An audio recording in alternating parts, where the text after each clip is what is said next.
Yerrrr! What's going on, guys? It's your boy Burrow77 coming to you live with another Super Saturday slate of college hoops. We got 154 games starting at noon Eastern. Let's get into it. Wednesday, we had a couple of tough results. High Point could not get it done on the road. It's always hard to win road games in college basketball.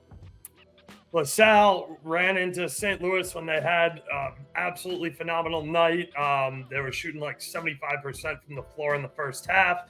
They even kind of doubled down at halftime or shortly before halftime, taking plus 3.5, thinking they could not sustain that shooting pace, and they did. So that sucked. George Mason, they're mentally broken after that UMass loss. They were missing free throws. It just didn't look good. You know, maybe it's time for me to put a little more respect on Loyola Chicago's name. I guess they have been playing a little bit better ball, but I'm not ready to make that decision yet. So I'm going to stay away from Loyola Chi this weekend. We'll see what happens with them. Season record, you know, obviously we went 0-3. Yesterday, we went 1-0. We took Little Rock on the money line at plus 110, so that was nice, but slow day yesterday. Friday, you know, I'm recording this. I took a break after researching to watch the games because I was so interested in that Dayton VCU match and that SDSU Nevada match. So, you know, Dayton lost on the money line, which I took, which stinks, but the lean of the under cashes easily. And then Nevada, we get on the money line in overtime, and then the under still cashes there. Shout out my boy Kyle, aka Swass, for having me on his show today. Really appreciate that. Got to chop it up with those guys and go over some looks for this skinny slate. CBB show record 22-2 and 27. That includes the short videos that I was making and putting out this week, minus 3.85 units. Got to pick it up just a little bit. We are turning it around here in 2024, though. We are sitting at 57-3 and 60 for minus 1.485 units. But we are 113-4 and 104 on the season for plus just shy of 3 units. We'll call it 2.9 units here. So yeah, looking forward to the weekend. We got conference tournaments coming up here towards the end of the month. Big dance selection Sunday coming up. Got a lot of exciting things planned for that. Anyway, we'll roll right into the Saturday picks, and then I got a new graphic for you guys for the lean sheet. So hopefully you guys like that a little bit. We got an ACC matchup here. Clemson is on the road laying 2.5 at Syracuse. This tips off at noon over on ESPN 2. Hughes is really having a tough season defensively, but they're secure with the basketball and they create turnovers. When they try and take the ball away, they like to push the pace and they like to go quickly in transition to try and create turnovers, create easy transition buckets. Hughes really likes to push the pace of the game. Clemson is a little more content in slowing it down. Hughes, they don't give up many free throw attempts. And they get to the line. Unfortunately, they just don't knock them down. 71.1% as a team is pretty atrocious. It's 213th in the nation. Clemson, like I said, they like to slow the rock down a little bit, but they shoot the best from the three and in the paint. That they can put the ball on the floor, get to the rim, draw contact. Like I said, Syracuse probably isn't going to foul here. And then Clemson shoots the three ball well. They do struggle a little bit in the mid-range, but they're just a little bit below D1 average. So I wouldn't call that a major weak point for them. Turnovers here could be a little bit of an issue. So Clemson's going to be needing to be secure with the ball. That's a big key to this game. Hughes is absolutely awful on the glass, whereas Clemson cleans it up well on both ends of the floor. Hughes almost lost to Louisville the other night. They've lost to FSU at home, so I don't have a ton of respect for the Syracuse team. I really like getting this number below the -3, especially with Clemson coming off of a big away win at UNC. They're going to look to keep this momentum going here on the road. It's a conference rivalry. It's the orange versus the orange here. I really like getting this number inside a full 3-point possession. Give me Clemson on the -2.5, and we'll keep it moving. Next up, we got Indiana State laying -5.5 at Missouri State over on ESPN Plus, 2 p.m. tip time. I'm not gonna lie to you guys. I grabbed this when it was a standalone number on the market. FanDuel was really kind of the only book with the stones to put this up. I gave it out in Discord immediately as I was putting this video together and putting my notes together for this video. You can still find -6 on the market, and I will take it there, or I'll recommend it there, and I'll grade this at -6 because I am fine, laying the 2 full possession. I personally much prefer having this hook and using the -5.5 here, but whatever, -6 is fine because Robbie Avila is an absolute stud for Indiana State. He can flat out hoop. He's 6'10". He's 240 pounds. He's a center. He can shoot. He can pass. He can rebound. And best of all, he knocks down 80% of his free throws. So a big man who's mobile, who can pass, who can find the open guy, pulls down the boards, and then when he goes to the stripe, he knocks 8 out of every 10 down. That's a quality player right there. This is a guy who we're going to have a lot to talk about when this team eventually makes March Madness, because the Sycamores should. They're playing really good basketball right now. Got a nice win versus Drake the last time we backed Sycamores and covered for us. Indiana State has the best effective field goal percentage in the nation. Effective field goal percentage is just a weighted statistic that, puts the proper amount of weight on 3 points because they are more valuable. They're worth an extra point. Anyway, Missouri State has one of the top 40 defenses in the country. Missouri struggles from the floor, especially from 3. So it's really hard for Missouri State to get buckets. And Indiana State's no slouch here on the defensive end. Indiana State gets to the line a ton and doesn't put their opponents there. They convert their free throws into points at a 78.8% clip, which is good enough for number 8 in the NCAA. This is a bigger number than I'd probably like to lay here, but again, I did take a little bit of a risk on the open. This has since moved to -6.5 at most shops, but like I said, you can still find -6 out there on some books like DraftKings. Missouri State is really tough at home. They show out. This is a tough building. They protect their home court. My projections like this around like -8, -9, and that's why I jumped on this. I really wanted to get this under 2 full possessions, so I'm fine laying the -6 here. If you want to pay some juice and take the -5.5, that's up. I'll leave that decision up to you. I think if you can get it for like -115, that's not bad. I'd be fine paying that juice. I'm not going to pay like -120, -125 to do it, though. I get worried about that hook a little bit, especially on the road, because it is so hard to win on the road. And unfortunately, we're going to talk about a lot of home favorites I like here. So we'll see. It could be a really good Saturday. It could be a really bad Saturday. Just kind of all depends. But I do have very strong opinions and strong thoughts on these road favorites here. So we'll keep it moving. USF laying only -2.5 at Rice over on ESPN Plus, 3 p.m. tip time. Look, USF, I felt like this number was kind of broken. This number feels like stealing. USF's won 8 straight, including a head-to-head home win versus Rice to start the 8-game win streak. Again, they've won by 8 points there. They walked into Memphis and beat Memphis in their building. That is really difficult to do. I know Memphis has struggled against some weaker competition and tends to play down to their competition, but Memphis is always tough at home. That building is electric. It's a tough environment to get a win at. They went into UNT, University of North Texas, who plays absolutely smothering defense and is a really tough program as well. Same with Charlotte here. They beat Charlotte at home.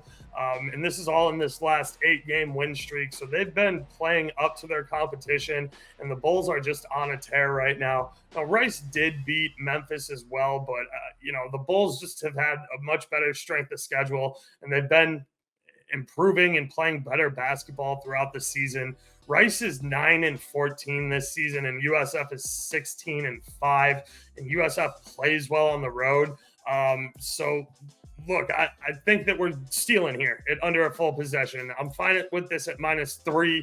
I'm even fine with this at a little bigger number, up to like -4.5. But the value's here on giving up under a full possession. So that's what we're going to do. Keeping things rolling to one of the major marquee games on the slate here. UNC on the road at Miami, laying -4.5 at 4 p.m. on ESPN. UNC is significantly better on the glass. This is because Miami likes to run 4 guards and plays small ball. Besides Omier, who I do have a lot of respect for, I do like Omier's game a lot. I like a lot of these guys on Miami. They're just been inconsistent, and they haven't been putting games together recently. And the problem here is Miami sucks when Omier is in foul trouble. Anytime he falls out of a game, they've lost and they've failed to cover. And they just don't really have any depth there for Omier because they do run 4 guards and heavy guard play. So they don't really have a backup guy who's a center. And Omier isn't even really a center. He's a big 4 that can stretch and does rebound a little bit better than like a stretch 4. But, Miami just really struggles without him on the floor to do anything with 4 guards out there that all like to shoot. So the Bacot versus Omier matchup down low in the paint is going to be really interesting, and it's going to be tough because Omier is no slouch. I do just think Bacot's flat out the better player. And I think Bacot will get the better of him here today. UNC's defense will probably keep Miami off the line, but Miami's quality when they do shoot free throws, they're just terrible at drawing contact, as opposed to UNC, who's really good at drawing contact, even though Miami does defend really well. And then when they get there, UNC is lights out. They knock them down. So, if I have to give an edge somewhere, it'll be to UNC a little bit on the free throws, but I wouldn't put a ton of weight into that. It's more of a push. Like I said, I like a lot about this Miami squad. Nigel Pack, I think, is the absolute truth. Woga is a really good guard. Omier is really good down low. But this UNC squad is they're deeper. They play better basketball. I just recently took a future on them to win the whole tournament. I put 0.25 units on them and plus 1,700. I thought that was a really good buy low number after that loss to Clemson. So I think UNC turns it around here. That Clemson game was tough. Bacot was in foul trouble. I think if Bacot stays on the floor for the entire game, especially there late when the game's tied, that might have had a little bit of a different result. But, that's a learning experience. Bacot, you got to stay out of foul trouble here. Get Omier in foul trouble because that's how you beat the Hurricanes. And Miami's just been inconsistent for a lot longer than UNC has been inconsistent. This screams get-right game for me. Miami, look, everybody knows you have trouble filling your barn for basketball. Not so much as you do for football, but the crowds there just aren't always popping for Miami because there's so much else to do as far as nightlife goes down there. So it's a little bit of a tough sell for me. UNC gets right here, and I'll lay the -4.5 to do it. Next up, we got another good one over in the ACC. Va Tech is on the road. Oh, shoot. I forgot to put the spread in here. I'm sorry. It's Va Tech -4.5. So, yeah, we're laying the -4.5 here on Va Tech at Notre Dame. This tips off at 5:30 over on the CW. I have a feeling this will probably get pushed out till 6. If other games run long, I've seen a little conflicting information on the tip times. So we'll see. We all know Saturday's a tough schedule, and tip times always get pushed depending on how late some more competitive games run before them. So we'll see. But we're taking Va Tech, and we're laying the -4.5 here. Notre Dame isn't good at all. These guys are flat out garbage. They would have to get absolutely absurd ridiculously hot from three because that's all Notre Dame shoots. They need to make like 22 3-pointers, I think, for this to even be close to a game. Notre Dame sucks at the charity stripe. They suck from the floor. They suck at ball security. And the only thing they do well is defend and rebound. And I don't want you guys to get twisted. It's not like Va Tech is outstanding. They're just better than this Notre Dame squad. Va Tech at least like gets to the free throw line. They knock them down when they get to the free throw line. They shoot more than half decent from the floor, and they play significantly better defense. It is always tough to win on the road here in college basketball. And yeah, we do have to go outside of a full 3-point possession to do it here. But Va Tech minus 4.5 feels like thievery. This Notre Dame squad is just flat out bad. Now, they do hustle. They do have a lot of heart, and they give it their all. But there's not a team that takes more shots from distance. It bricks all of them, fails to get to the free throw line, fails to knock down free throws, can't shoot from the mid-range at all. Like, I just think Va Tech is going to have their way with them here, and we might see like a double-digit Va Tech win in Notre Dame's building. It wouldn't surprise me. Now, of course, it is Notre Dame. You're always going to have students that show out and support because that's what you go to Notre Dame for. You like to pretend to be good at football and pretend to be good at basketball. You're not, and everybody knows it, but you pretend you are. So good for you. Congratulations. Enjoy the game. You're going to get your ass kicked. If you can't tell, I'm from Chicago, and everybody who went to Notre Dame, you know how you know they went to Notre Dame? Wait 30 seconds. They'll tell you. So, yeah, I'm not a big fan. Anyway, here's our summary sheet where I do actually have the lines on everything, so I apologize for that error in the last slide. Clemson at Syracuse, lay the minus 2.5. Clemson's just the much better team. Even though it is in Syracuse building, I think they getting this under a full 3-point possession is monster for us. Indiana State at Missouri State. We got the closing line value. We got this under the 2 possessions. Let's see if it pays off for us in the morning. Again, I'm fine taking the -6. USF at Rice. The Bulls are playing excellent basketball right now. I just don't see Rice stopping them at all. UNC at Miami. UNC will lay the -4.5. Baycott versus O'Meara. That's going to be the matchup to watch. There are a bunch of good shooting guards on the outside here for Miami, but like I said in the breakdown, when O'Meara's in foul trouble, Miami just struggles way too much to close out games. Last but not least, Va Tech laying -4.5 at Notre Dame. Like I said, this Notre Dame team's just flat out bad. Don't overthink this one. And that's all I got for you on the officials. I took all of these bets at the number I have listed here. I put them up in the Discord. They're official. They're on the record. So now we'll get into the lean sheet. We'll talk about some of the marquee games, talk about some of the more interesting mid-majors I have going, and then we'll talk about games that I didn't have lines for when I was doing my research. Getting into the lean sheet a little bit, this does go chronologically, so Creighton is the game closest to noon. Tennessee is the game closest to midnight. Makes sense, right? Creighton at Xavier, +1.5 / the money line. Listen, Creighton's not losing 3 games in a row. I do have respect for this Xavier team. I know that they can play at home. They do have underclassmen that tend to be streaky. I just don't see Kalkbrenner and Shireman in this Creighton squad who probably should have won that game in Providence that went to overtime, losing 3 in a row. It's going to be tough. It's going to be sweaty, and that's why it's a lean more than it's an official play right now. But yeah, Creighton's not losing 3 games in a row. Toledo Rockets +8 at App State. Listen, App State just got their ass kicked by Texas State. So, App State showing some vulnerabilities. Now they are at home here. The things that I like that Toledo does well is they're one of the best teams in the country at finishing at the rim and drawing contact.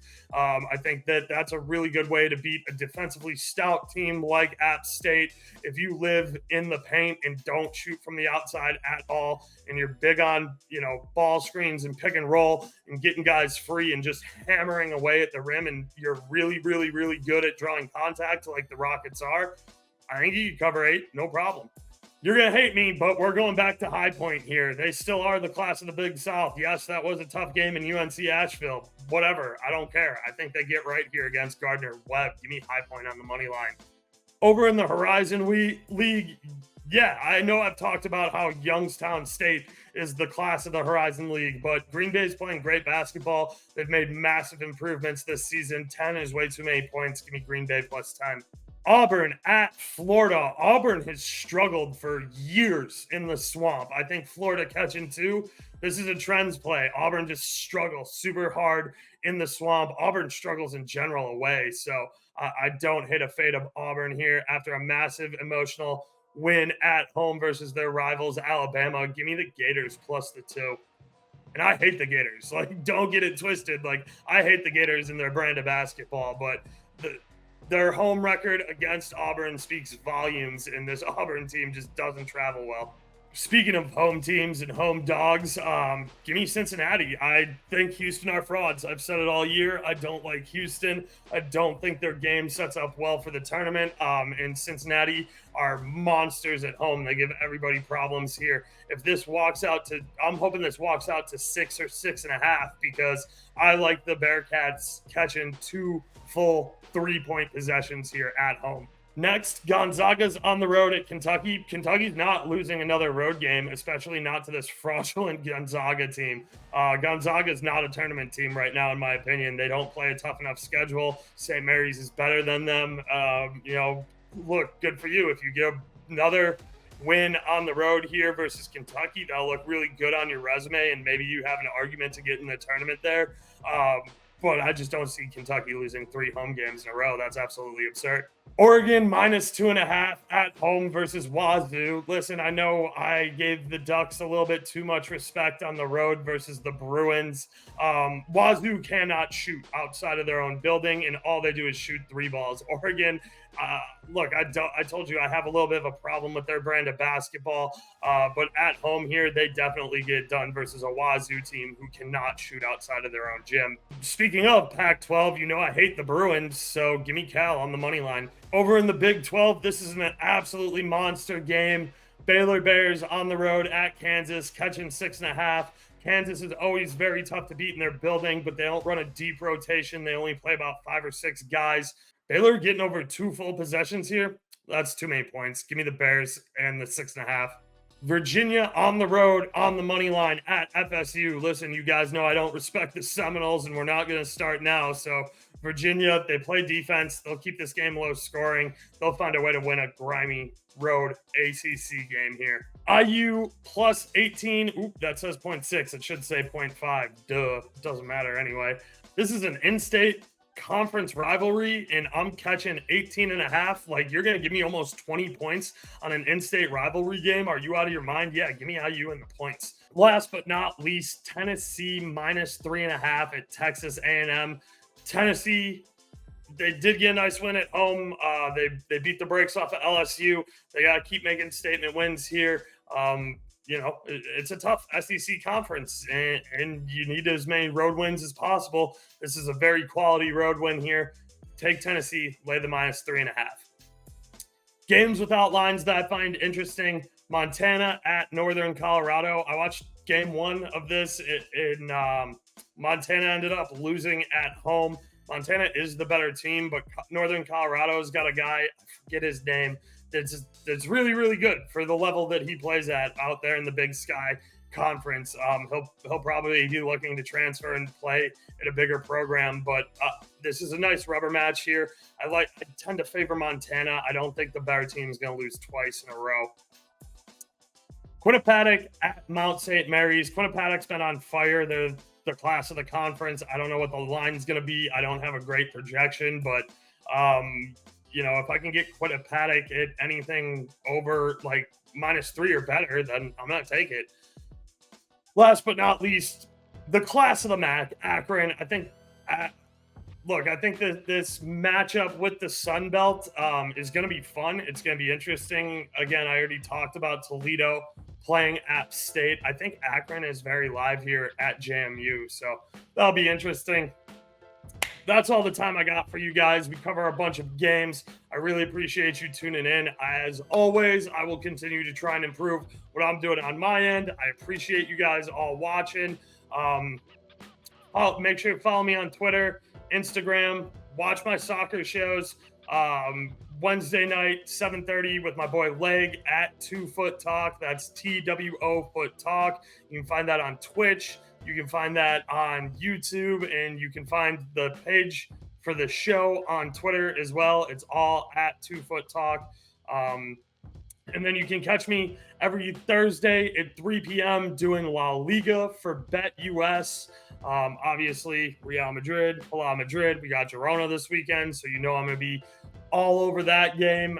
Looking forward to it. I got the Discord. Feel free to join that if you feel like it. I do give out more plays there, live plays, all my soccer picks. All of my notes that I do for the show, I write those up and post them as blogs as well. Give you all my research tools and stuff. Basically, just let you know how I am finding these numbers and how I'm handicapping and help you find a way to be a better gambler. But if it's for you, great. If not, no big deal. 3-day free trial and keep it moving. So appreciate you guys. That's it. That's Talking Hoops with Oaks. I'm out.